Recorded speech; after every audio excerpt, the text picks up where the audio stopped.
Good morning, good morning, good morning. Happy Hump Day, America. Inside the game, Jonathan Turner alongside Happy humping. Wangler and Happy. Happy Hump Day. It is a glorious Wednesday morning here in the United States of America. And we are excited to talk all things inside the game here on this Wednesday morning. And putting doom and gloom aside, I almost feel like we need to have our what grinds your gears segment. I think we just need to just implement it into our way of doing business. I just feel like that's not every day. That's not a segment though. That's just every day. You just come on here screaming about stuff. I eventually had an idea, and I was like, "Oh, that's great." What's up, Jimmy? Jimmy, good morning. Peter, right back at you. Good morning, everybody. So I want to get into this really quickly because, to be fair, I don't know why we even give this airtime, and I know that I'm obviously by doing what I'm about to do, I'm giving them more airtime. But it's for a reason. Okay, so if you happen to be paying attention yesterday to the news, these atomic scientists warns of extreme dangers and risk threatening humanity. Okay, and so what they do, there's this thing called a doomsday clock. Okay, now it's not Alexa. She might go off here in a second though, because I just said it. But it's not Alexa. It's not a digital clock. It is some cardboard. I actually believe that somebody had their third grade student, make this thing in art class, and it was like, let's make this clock looking thing. We are 89 seconds to midnight, and what that basically means is that when it gets to 89 seconds at midnight, the world will come to an end. I guess. I mean that boom. It's funny. We just need. First off, why the atomic scientists doing this? Why atomic scientists? It's like that in itself doesn't make a whole lot of sense to me. But we are giving these atomic scientists a platform to talk about how the world is going to possibly come to an end in 89 seconds. So obviously 89 seconds could have happened at any point in time, I guess. But every year we do this. They do it. They come out and they say, oh my God, the world's going to come to an end. Doomsday is coming. We're getting closer. This is the closest we've ever been to doomsday. And my profound question back to them is, if we got to midnight on this cardboard clock, would that clock itself explode? Or would we? Is it figurative? Is it real? I mean, what happens? I mean, and to be fair, are there any world leaders around the world going, man, they are so close? I'm holding the button. I'm getting ready to push the button right now. As soon as that clock gets to midnight, I'm going to push the button, and things are all going to start off. It's just a weird thing to me. It's like I don't know. I don't know if I have an analogy, Nathan, which, to be fair, for me is kind of uncommon. I don't know if I have an analogy to describe how idiotic this even is. Well, and I don't know if I need a scientist necessarily to tell me that the world's going to come to an end soon. It's a very morbid thought. I'm sorry. Good morning, by the way, to everyone joining us. I know we're 4 minutes and 25 seconds in, but I don't know if I need a scientist to tell me. They stand up there and they're like, guys, we got war and we got famine and we got the climate's warming up and we might all die soon. And I'm over here like, yeah, no, you're right. That's very astute by you guys. Thank you. So I don't know if I necessarily needed that. The whole the graphic, whatever that they're using up there on the stage, I don't think that clock actually moves. So that's the issue there. Is it's 89 seconds to midnight. It might actually stay 89 seconds to midnight, though, because I believe that is not an actual clock. So now I'm confused. as to what exactly we're using here to measure when midnight is going to be. But here's the thing, JT, is a dork myself. I have been on many. I have watched many a Nat Geo episodes on how everything could potentially come to an end, and I'm here to tell you there's about 10 different ways it could all end. None of them are very great. So with that being said, I don't know how long the 89 seconds is, and I don't know what window that actually embodies or what 89 seconds actually means, but it's coming, and I don't know if I needed a scientist to tell me that. Just saying. My other question though is do you think if you're in that room, you're like, man, our hypothesis is 89 seconds this year. I hope we're right. Like, I mean, do you?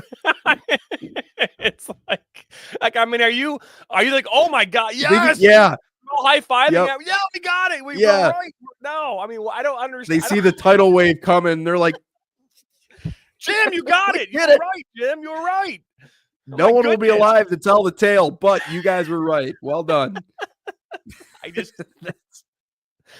But we were talking about it earlier. Like I wouldn't necessarily hate the idea of knowing when it's all going to happen. That would give me a little bit of closure. But I guess that's the other thing. I can fire a question right back at you. Would you even prefer to know? There's part of me that doesn't even want to know. Like why is this an actual answer we want to know when it's all going to come to an end? First off, I would imagine that this organization probably takes donations, right? So they probably sell ad space into their release. You know what I mean? So it's all a money grab as far as I'm concerned. Like everything else on this planet, it's a money grab. So that would be the first thing that I would assume based off of all of this. And then, yeah, I don't know if it's weird, right? Because like if you said, if I went to my doctor tomorrow and he said, John, you got 9 months to live, whatever, that's to me, that's different than like, you're going to die in a fiery car crash in 3 days. Right. It's like, yeah, I don't know if I want to know that, nuke's coming in like 5 days. So yeah, so I think it's different. From what my teacher said back in high school, it's how close nuclear war we are at a political analysis of the week that Russia takes over Ukraine. And since Poland is in NATO, World War III might happen. So, I mean, okay. So I get it. I get it. I mean, but I don't know if anybody really realizes this, right? And it's like a schoolyard fight, right? And I think about back when I was in high school and whatever, and the kid would be threatening each other. I'm going to kick your ass, and then a bunch of innuendo and all this stuff. And ultimately no one ever fought each other. Right. I'm not saying that a war like that could happen, but the second you release nuclear weapons in the world, it's over. Everything changes. Yeah. So I as much as I don't know, but what I don't know is that to be fair, we've had these nuclear things available around the world for some time now, and no one has released them. And because again, the second you do it, it is over. It is. I mean, game over, ladies and gentlemen. Yeah. And if nobody realizes that, it's like it's like ding, ding, ding. We're not the way we live. So unless the person who's currently sitting in that chair, getting ready to push the button, is completely suicidal and doesn't give a shit, that's the one you got to worry about. But I don't think that we have a world leader right now that really is like, man, I can't wait to go down with the ship. So. And that's the one you gotta be worried about. But I didn't want to get into that this morning. I just find this laughable that we have a group of people who are sitting in a room going, man, we're getting closer and closer to the world coming to an end. And I would love to be inside that room to hear that dialogue. We say inside the game. I would love to be the fly on the wall to hear what they're discussing in that room and how they decide to move the clock one way or another. It's like, well, what's your pulse over there, Billy? I don't know, Jim. I feel pretty good. It's like anyways, I digress. But so I wanted to talk about that for a moment this morning because I feel like if you're gonna do this, you should do it right. If you're gonna go out there and tell the world that the world could come to an end, I feel like they should all be wearing the exact same black, like whatever, Like, you should be all wearing something black, and it should all look the same. I feel like you should have like this, and maybe like it looks like the clock should look more like a bomb, maybe, or something. I don't know. I feel like it should look, like so doom and gloom, right? Maybe there should be like a mortician next to them. I mean, if you're gonna go this route, go all in. I don't think a single one of them are smiling. For what it's worth, you got that picture to pull up again? I think they're all pretty dead-eyed. I mean, Yeah, I mean, look at but that. no, and we got wearing red. Red. I mean, that maybe that's gloomy. They were all wearing. This guy's wearing a gray and blue shirt, a dark navy blue suit with a blue tie. I mean, that turtleneck guy over there. I mean, so they look like they have some bad news to tell me. I'm just saying. You think that they do? So I mean, they one look guy like looks like he's smiling though. The one right there next to the clock on our, he looks like he's got a bit of a smile going there. And the guy he's got a twisted sense of humor. JT, he finds this all very entertaining. He's like, man, we get paid to do this. That's the other thing. It's like you're going to pay people to like research when the world's going to end. How about we like try to spend some of that to just save the place? You know what I mean? Have you seen that movie Don't Look Up? Where like that? I think it's on the Netflix. That's movie. one I haven't actually. You got me on that one. It's so dumb. It's so dumb.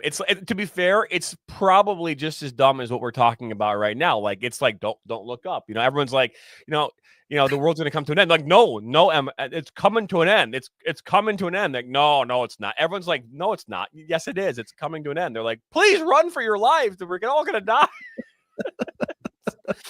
But anyway, that's a Leo DiCaprio special. All right, it is. Well, Jennifer Lawrence is in there too. You got a lot of. I think Glenn Close. There's a lot of really good. Jonah Hill's in it. It's so stupidly funny. But I would. Anyways, so last night, Nathan, I had someone reach out to me from a local high school, a high school that we've covered over the years, and he's doing a project for DECA, and I don't. DECA might have. I'm not sure what DECA stands for, but I know it's like it's a part of like like high school programs now. There's a part of this whole thing, and he reached out to me.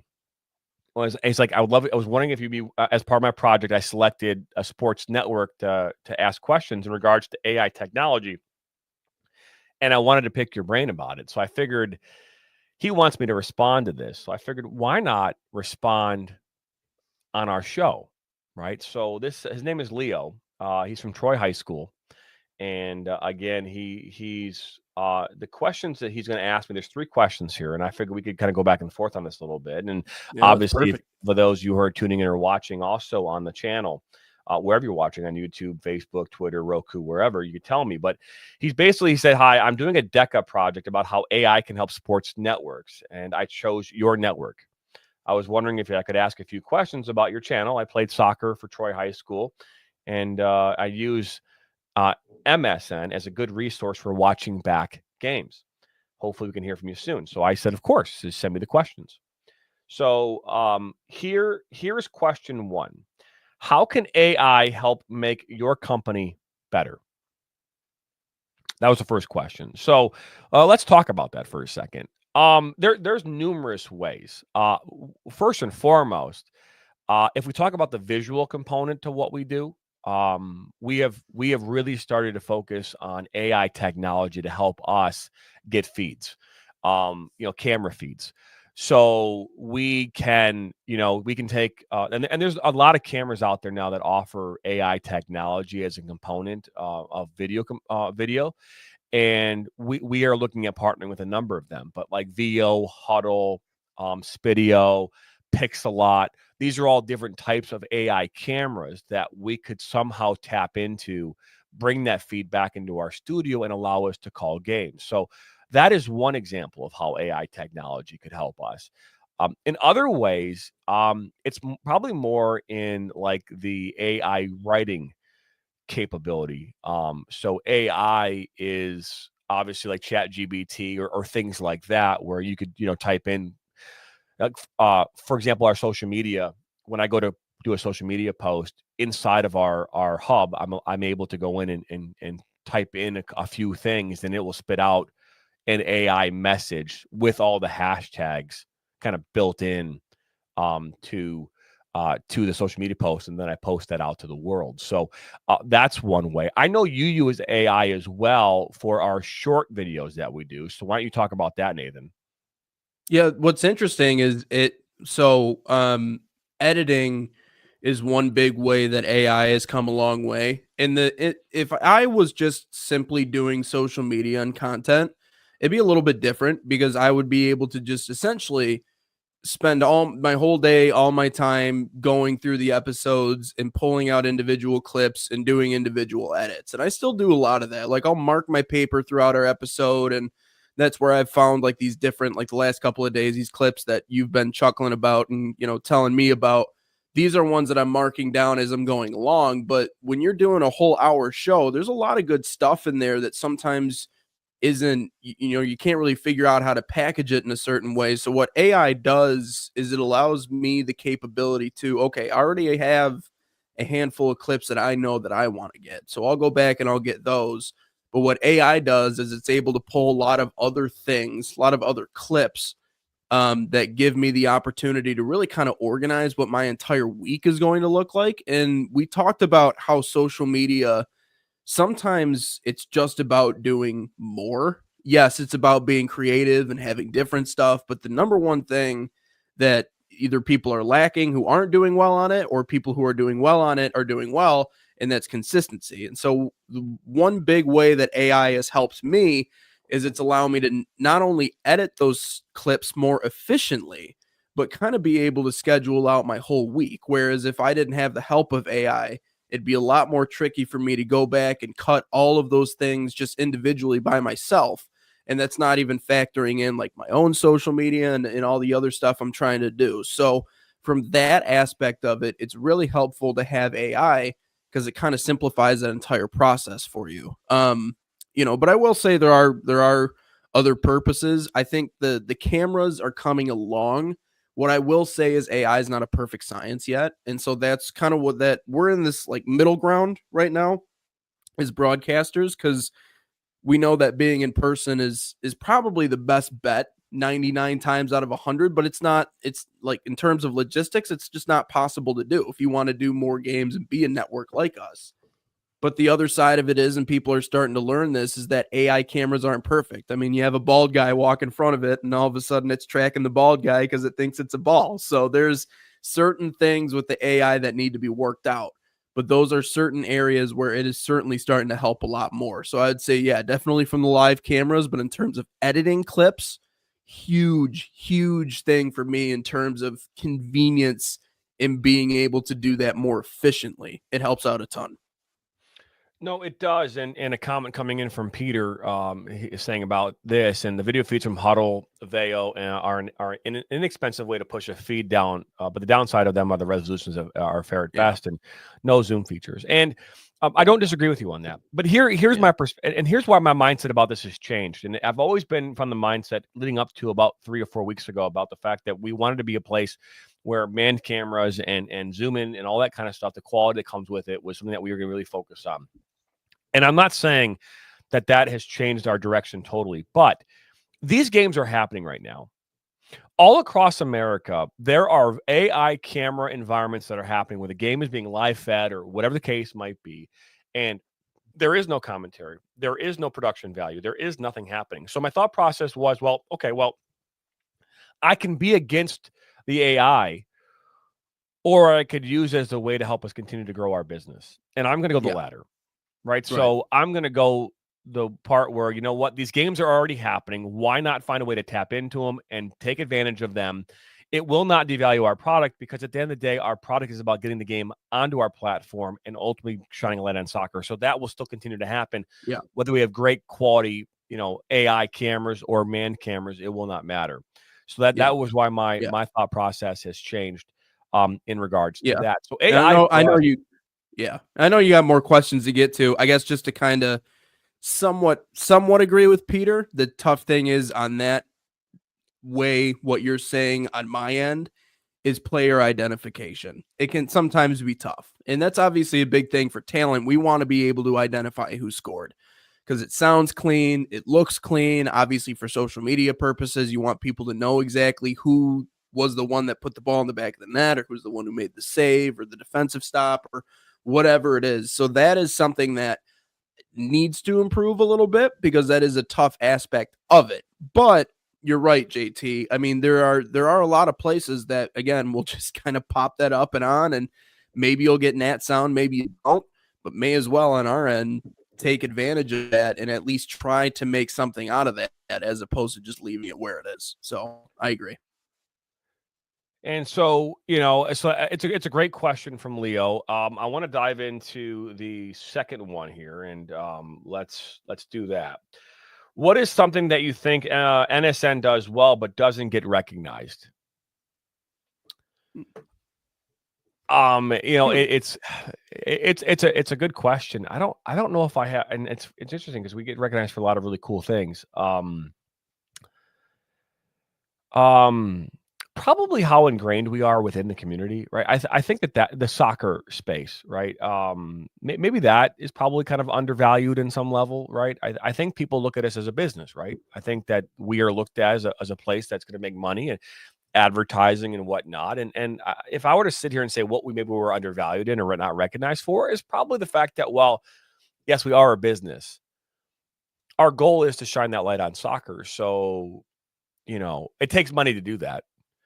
Right. But probably the fact that, we are trying to do a really good job of being the stewards of showcasing soccer at all levels. Yeah, and when people hear National Soccer Network, like, take out the mission statement, take out anything we've ever said about our company. Like, if I'm just talking to a random person on the street, or I'll just say my family members, because obviously they know that I work here and what I do. But if you just say that I work for the National Soccer Network, automatically, I think that cultivates an image in certain people's minds. Like, oh, okay, so you work for one of the big boys then, NSN. That sounds pretty official. You must be doing MLS games and you must be doing professional stuff and all this. The thing that I think maybe we don't get recognition for, if anything, and I do think we get recognized for a lot of things. I think we have. I think it's the reason why we continue to grow. Obviously, if we weren't getting recognized, we'd kind of be stuck in the mud on certain things. But I think the thing that sometimes maybe people miss about our company, and it's the reason why we continue to come back to it on each and every single one of these episodes and chat about it in length. And it's why yesterday I was talking to JT about his experience of being a father in the sports world and his son not playing soccer and playing football instead. Like, all of it goes back to the focus on the kids, the younger kids, right? The high school levels, the club levels, the youth levels. That's what's different about us that maybe I don't think a lot of people recognize, which I think is going to make us massive, simply because we're the kind of outlet that people are searching for on that level a lot. Because again, it's not clean cut right down the middle. Not everybody has access to what exactly it is we provide, and even let's just look at the state of Michigan, for example, the OAA Red. They're always going to have media coverage, right? I feel like they're always going to have journalists. They're going to have broadcasts. They're the focus on that grouping, because they're so good and they have so much historical, prowess and hardware connected to their names. They're going to get a lot of that. But maybe some of the other conferences and some of the other schools and some of the other leagues don't get nearly as much of that. So I think sometimes in order to understand who we are, you have to understand the fact that we are focused on where the game really breathes, which is the youth level, because that feeds everything else. So we're not just another one of the big guys. We're not just another one of the big networks who's covering mainly just professional and then Division I. We're doing all the other levels, and our focus is on the youth level. So I think we get recognized for a lot of things. And again, I think that's the reason why the company is taking off the way that it has. If it wasn't getting recognized, I feel like I'd be a little bit more concerned.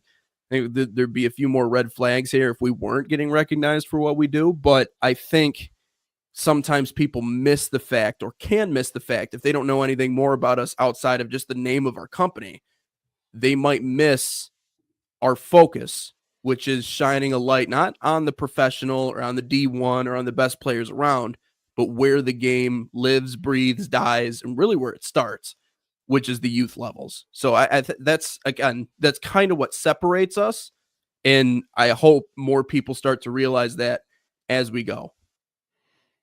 No, and it's one of those things where it doesn't matter how big or how small a company is. There are things that are a lot of times are going to be unrecognized, or not maybe devalued or whatever the case might be. So that's not an uncommon thing that we or unique to us.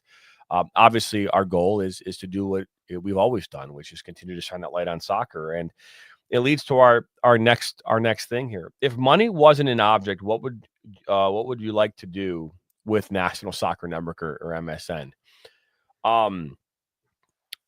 It's a funny thing, right? If you ever, it's like, okay, if you won the lottery, what would you do with it? What would be the first thing you buy, right? What would it be? So, for me, if money wasn't an object, we'd build a stadium. Yeah. Yep. Okay. I want you to think this way, okay? And just hear me out for a second, okay? I build a stadium, not necessarily in Michigan. We go build a stadium someplace here, in the United States, wherever that might be, and maybe more of a complex, right? Where you have like a big stadium, almost like Little League World Series style, right? Like where you've got like, the main stadium, and then you've got a bunch of other smaller stadiums around, right? And then you just literally litter that whole thing with camera placement and wirings and internet. You build a studio on the grounds, right? So you build our hub, right? And then we just host tournaments all the time, and they're just being streamed from that location all the time, right? But right, just all the time. So that would be my dream, right? To just have that, right? Hosting tournaments, and just every camera is already connected, all the tech is there, and you're just hosting tournaments every weekend forever. If money were no object, interesting. I guess I got a very touching response to this. I actually got a couple of them. My first response is, and I'll just say this, and I know this cuts deep if you really think about it. Money is just kind of the vehicle to do what we want to do. Even if the money wasn't there, it's not my end, still be wanting to do exactly what I'm doing here. Now, obviously, if money was no object, I would ask JT politely if there were a couple of games, across the country, get me on a plane. I'd love to fly all over the place. I love to travel. Okay, that's something you should know about me. I just like going from place to place. And it's not even like it has to be anywhere extravagant. Even if it's in the middle of nowhere, United States, like I still enjoy traveling to it. Midland, Michigan is one of my favorite places in the world. And trust me, that's a hole in the wall compared to some of the other really nice spots in this big blue round world that we have. So if money were no object, I would be hopefully flying from sea to shining sea to go call games. So that would be my thing. I think at the end of the day, money is just a medium to do what we want to do. And I don't know how you feel about this, JT. And I know that you say that you enjoy it, and obviously you come from this world. And so I'm hoping to maybe get some of what you've already built, have some of that rub off on me when it comes to sales and marketing. But like, if you didn't have to make another sale in order to grow this business, like if money were no object and you didn't have to pursue the people with the money and the resources in order to make it grow, like, would you ever want to make another sales call ever again if you really didn't have to in order to take this thing just into the stratosphere? Because that's the thing I think about with like money being no object. It's like that's the hardest thing is like I feel like half of the chase just to grow and remain relevant is not necessarily chasing the check, but chasing the people who are going to support it all the way through. Yeah, I mean, being that I understand the way the world works, is just because you're first doesn't mean you're going to be always first, right? So we know that what we're doing is going to create a boatload of competition, right? And when that starts to happen, we have to continue to improve our value statement, right? So, and our proposition and how we provide value to those who are coming into what we do. So for me, I don't know if even with the infinite amount of cash that we might have down the pipe, would that change how we address? The answer to that would be no. And being that I am the president and founder of this organization, I have this unique outlook, right, that nobody else will ever be able to have. And so I don't envision myself ever not really having and to be fair, I don't know if I would even call it a sales call. I would more like anything else, like the phone calls I have each and every day are relationship type phone calls where it's like, hey, I love what you're doing. Great. I appreciate that. Like we did it yesterday, right? We met with a team on the phone yesterday who I had a chance to meet down in Oklahoma, and they love what we're doing. So they want all of their teams to take advantage of what we're doing. So not only is it like we're getting these leagues, but these teams that are also not associated, there's other teams that are not associated with that league that we booked. So they want me to do all their other games, right? So that's happening right now across the country. We're getting phone calls and emails about, oh, we want you to do this team, or that team, and all these different things. So, it's probably more relationship than anything else, than sales. But either way, I don't ever see that going away, even in the environment where we would have, money was no object. Yeah. But Leo, I want to thank you for inquiring with us about this. And obviously, if you have any follow-up questions, I think what I'll just do is I'll send you the video. We'll send him a copy of the video so that he can maybe even turn that in as part of his project. But yeah, so that was the questions from them. Yesterday, I also got our website, the nationalsoccernetwork.com, got a couple of inquiries. We do almost every day now get someone reaching out to us through our website, whether that be for on-air talent, production talent, whatever it might be. But yesterday I had someone from a national referee organization reach out to us. I'm not going to talk about what organization, but someone that would be in charge of referees from around the country, and asking how we are going to. I actually want to pull it up because again, it's a good question, and I always think that when we are looking at these types of scenarios where we have questions coming in, you even called it a mailbag. These aren't necessarily designed for our show, but I figured it'd be good to address them nonetheless. Absolutely. Mm-hmm. So I want to, where did it go?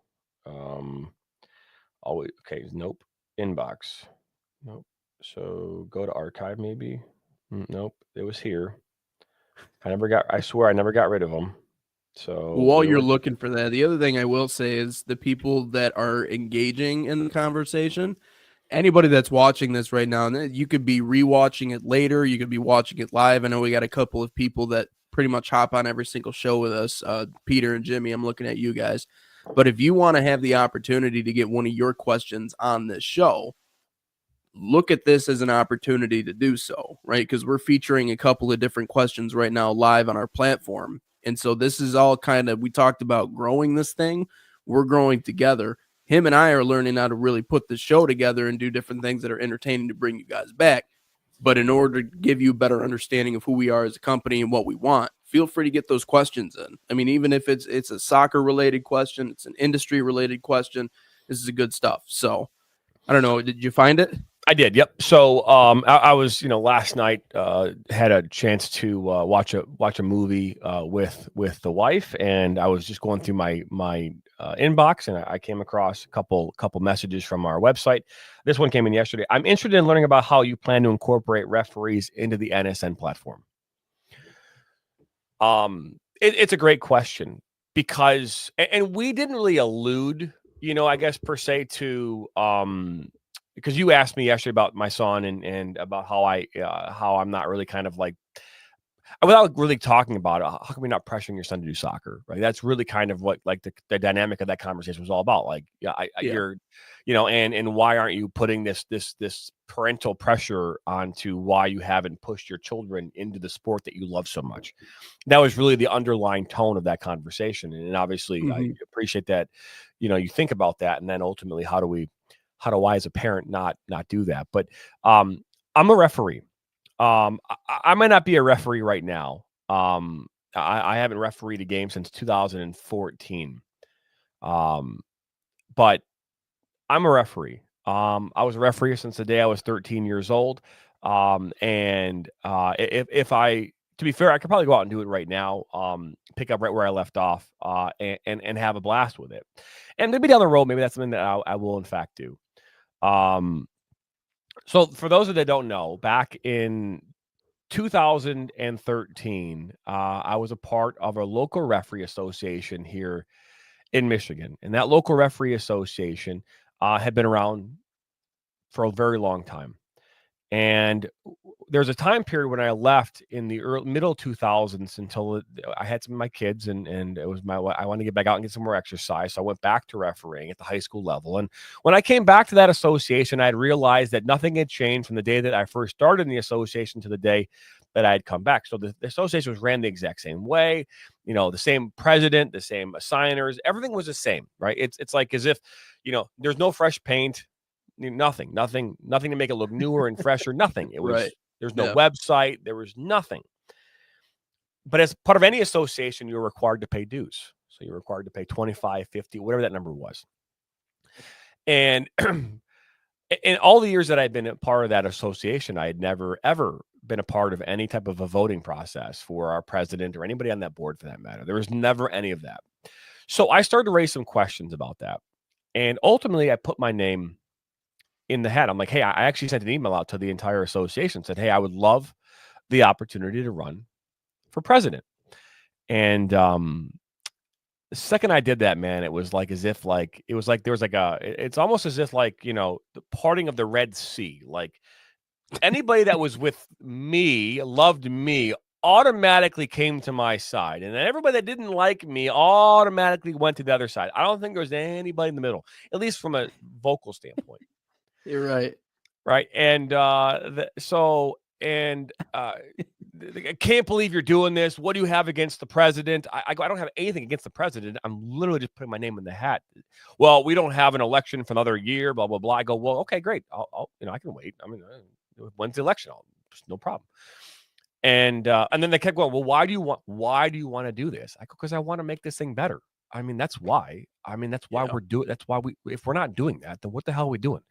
And they would, so it turned into this big shit show. And they asked if I would speak in front of the whole association at one of our meetings. So I went down there and I told them, I go, what I want to do is this. Here's my platform. I want to evaluate referees at a different level. I want to challenge referees. I want to educate referees. I want to train them. I want to use, if we are in this room as a association, we need to be taking full advantage of that. And they would not let me run. And I left them with a message. I said, here's the deal. I said, if you don't let me run, if you don't give me the opportunity to run, I'm going to go start my own. And I can promise you that in the next 4 or 5 years, this organization will not be here anymore. And that's not meant as a threat. It's just meant that the second that I create another association, all the referees in this room are going to want to be a part of it because it'll be a better association. So let me run. They wouldn't let me run. So I made that promise. I created something called the Oakland County Soccer Referees Association. It started off with about 20 or 30 referees. It's now well over 100. And that organization no longer exists. It was gone within 4 or 5 years. And the referee association that's currently in place now is probably the best run association in the state of Michigan. Right. And I would argue probably the best in the country. And the reason why is because I realized that above all things, what people are looking for when they're part of an association is a place of community, but a place of learning. And if you can, and resources, if you can provide those two things, then people will flock to them in numbers. And not just that, but the schools and the way our associations work in Michigan is that, like, for example, Oakland County OAA, is that the schools can go in and pick either one association, or each school individually can pick its when they want to work with. So we had to go to each school and sell them why our association of referees was better than the other one. So I had to do that. I had to go and sell every school on that, and did that before I took on the Birmingham Groves job. So the reason I bring that up is that refereeing is an extremely important part of my background. And so while it has not been a focus, I also know that referees, for the most part, have used our platform to go back and evaluate their games and to see what they did or what they didn't do. So I know it's a long answer, but I thought it was important to kind of lay the groundwork about kind of my background, because I firmly believe that there is going to be an unbelievable opportunity for referees to gain not only, their resources to go back and watch their games, but also, to be able to help them, with resources and things like that. And I don't know what that entirely looks like right now, but I can promise you that we will do everything we can to include referees in our platform so that they have a place to call home for the things that they're looking to do to get better and to achieve whatever their goals are in soccer. So yeah. Well, and I can't speak to the more the business side of it. You kind of went over it a little bit, but what I will say is complacency is death. And you saw a system that was run the same way for forever and needed a couple of changes. And, I think you kind of understood that you had a backing behind you. So that's why you were able to leave and do what you did. So I agree with a lot of what you just said. I mean, if it needs to be changed, it needs to be changed. Like that, there's, I think a lot of people get into higher positions and they think nothing needs to be changed. Everything's good where it is. So it's impressive that you were able to do that. I'll speak from my side of the coin. All right. I'll speak from what I understand. It is a very odd experience. But I like it.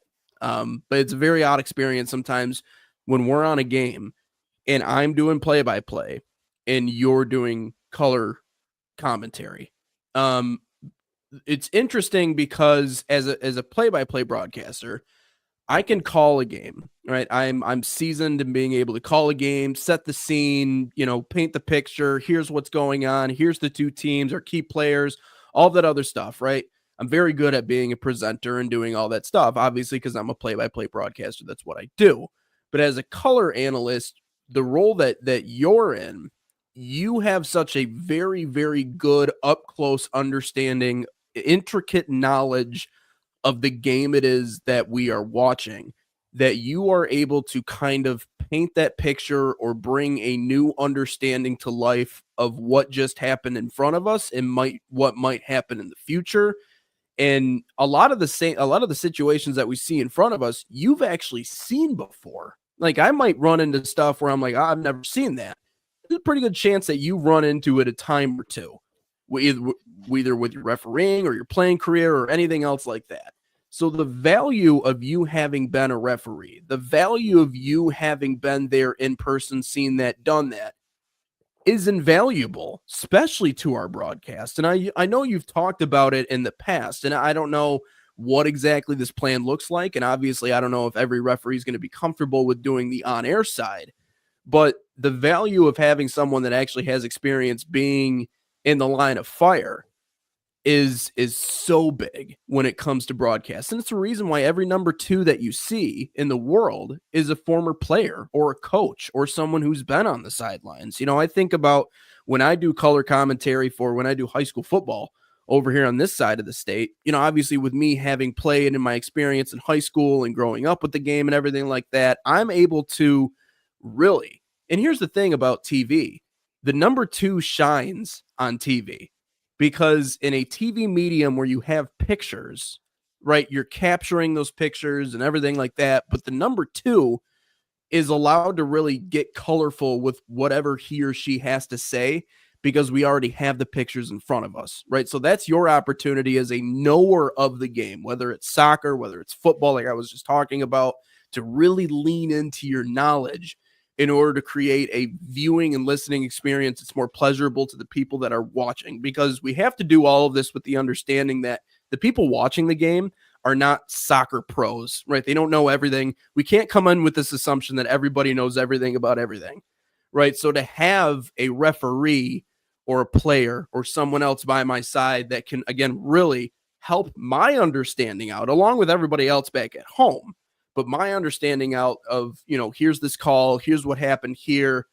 That's all really, really important. So not just from the business side of it and watching your highlights back, which I think is really important. And I think, anybody that's involved or has a game on our network, you're going to have the ability to do that. The other side of it is, if you have any interest in being on air, and I don't know if this is something you're looking to do, JT, but if you have interest in being someone who could be in that position and provide that commentary for a play-by-play broadcaster like myself, who again is learning more about the game of soccer and can call a game, and I can call the hell out of a game. Don't worry about that. But if you can be that eye in the sky, that extra knowledge guy, that person who's able to really help me paint that picture a little bit better, that's huge in terms of what we're able to present to people. And again, part of shining a light on the game is having commentary that's accurate and that's up to date and that can give you the information that you want to hear when you want to hear it. And I think a referee is someone that's really good and can really provide that in terms of the on-air aspect. So there's multiple different ways I think referees could get involved. But if you're willing to step out of maybe what your comfort zone is and put a headset on, I assure you, you are going to have a spot on one of our broadcasts, because there's no number on how valuable a good number two, a good color commentator is on a TV platform. And I even think about Dan Stickrat in this way sometimes. I mean, Dan, again, his insight, his brain is magnificent. I don't even know how it works, but somehow he just knows every soccer fact that's ever happened ever anywhere. And so I go into these meetings with these high school teams, and Dan, again, it's like an energizer, buddy. Just wind him up and watch him go. Just let him do his thing. And it's awesome sometimes. Now, does he talk over big moments? Yeah, but he just gets excited because he just wants to talk about everything that he knows. But it's huge for me because, again, I can really get the most out of that. So referees, if you want to maybe take a step out of what you just normally do and do a little bit more of the on-air side or any of that other stuff, there's a lane, there's an avenue for you here. Yeah, I a couple things. I think one, there are things that we are going to do in game to highlight laws of the game, right? So, and I'm not sure to what extent that looks like right now, but we will create a space within our game, games to highlight the laws, right? Will that be an offside, a handling, misconduct? There's the field of play, referee. So we will use the space to educate. I think that's first and foremost. Because again, there's a lot of people out there and you can watch a lot of videos about laws of the game. There's a lot of referee personalities out there now that are really out there, and they're showcasing the laws, at least the way that they interpret those laws. And those are good. I actually come from a different kind of mindset. So if we had, just envision this for a second, let's say we're doing a game and, a player is in an offside position. The ball goes in the back of the net. And now there's a dialogue between a referee and an assistant referee about that moment. Imagine on the screen coming up, the law, right? What is offside, and specifically that particular point that maybe those two referees are having a conversation about.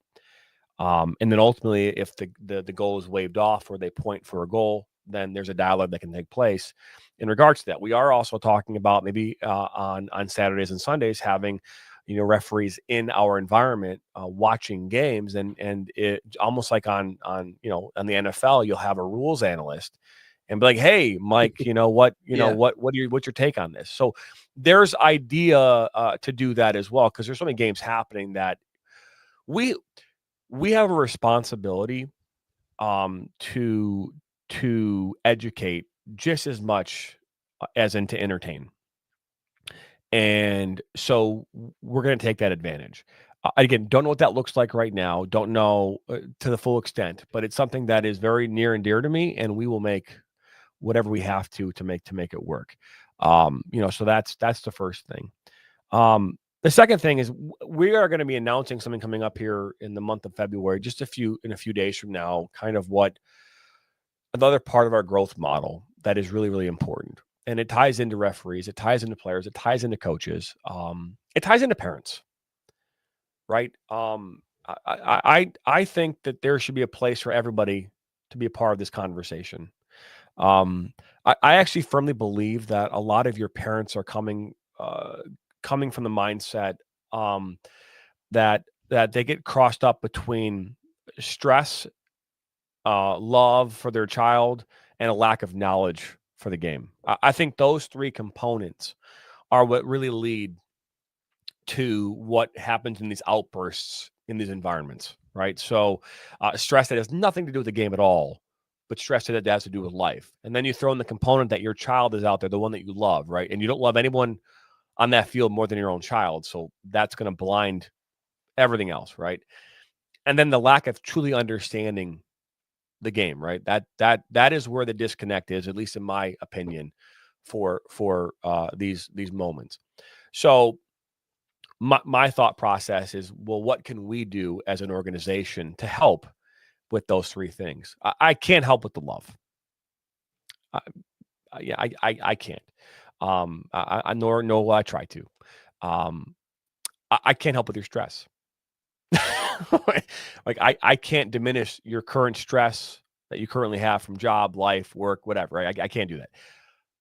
But we can help educate in regards to, the referee's role, the coach's role, the player's role, your role, right? We can do that. So that is where we can help in that process. So, and I think ultimately too, giving a place for parents to vent. Now, and what I mean by that is I'm a firm believer that sometimes people just need to get it off their chest. So giving someone a place to go vent, ask a question, yell at the world. I don't have a problem being yelled at. I've been yelled at for most of my life as a referee, so it doesn't bother me one bit. So allowing someone the opportunity to vent would be something that I would, and then ultimately, if we can find a way to respond to that venting, then that takes whatever this separation between, the psychological component of the outburst to the educational component, which led to the outburst. If we can find a way to fill that gap, then we would solve that problem. So, so that is something. So back when I was in my early years of being a referee in high school, I started going to high schools and saying, hey, as a referee, I would love to come into your parent meetings and explain to the parents the difference between a youth game and a high school game, and understand any rule changes for this year so parents could understand the difference. So I would go in as a referee and say, hi, I'm Jonathan. I'm a referee, and here's the rule changes. Here's the difference between high school and youth. And do you have any questions? And then I would just start taking questions from parents. And the idea was to try to humanize the referee, right? To humanize us so that they know I'm Jonathan. I'm not just a referee. And ultimately to help try to find and bridge that gap between the laws of the game and the season and the sport that they were playing. It was very effective. We saw problems in those schools with referees go from here to there. So if we can find a way to do the exact same thing here, that'd be tremendous. So we will find ways to connect everybody in this game, and which makes the sport better for everybody. I think it's nice to be receptive to feedback too. And I think that's something that we have always been. And I think it's one of the things that kind of makes us unique in that way. I mean, I can't really tell you, because I know we live stream our games on YouTube. So obviously we have the capability. We have a comment section. We have people can actually give their input on what they're watching live, which I find, again, I've never personally had a broadcasting experience like that. I stream things on TikTok, right? So every time I do a game, I'm streaming it live on TikTok. So I get feedback that way. but that's from my TikTok audience. That's not from the immediate viewing audience. So we have always been at least open to comments and people getting in on conversations. Like this is in a lot of ways, it's a collaborative thing. But the other thing is when you talk about taking away stress, and it's the reason why, I had a couple of grandparents come up to me at my last basketball game I did. Now I do it at a lower level, you know what I mean? So if I'm not there, there's a pretty good chance it's going to be some random student, or maybe they won't even have a commentator. And this couple comes up to me and they're like, we're really torn because we want to come to every game to watch their grandson play. His name's Caden. We want to, but we really, really like listening to you. So we're trying to find this balance in between listening to you and actually coming to the game and watching him play. And it's because there's this certain, and even if I'm not there, they're like, where the heck were you? You weren't here. And so realizing that I can take that little bit of stress off of their shoulders for, say, they can't be there, or they got a meeting, or they got work, or they got, I don't know, you name it, right? Life is life, and sports are happening all the time. You're going to have conflicts. You're going to have things that come up. So for them, for any of the parents out there, if we're covering the game that your son or someone else is playing in, you talk about taking away from the stress.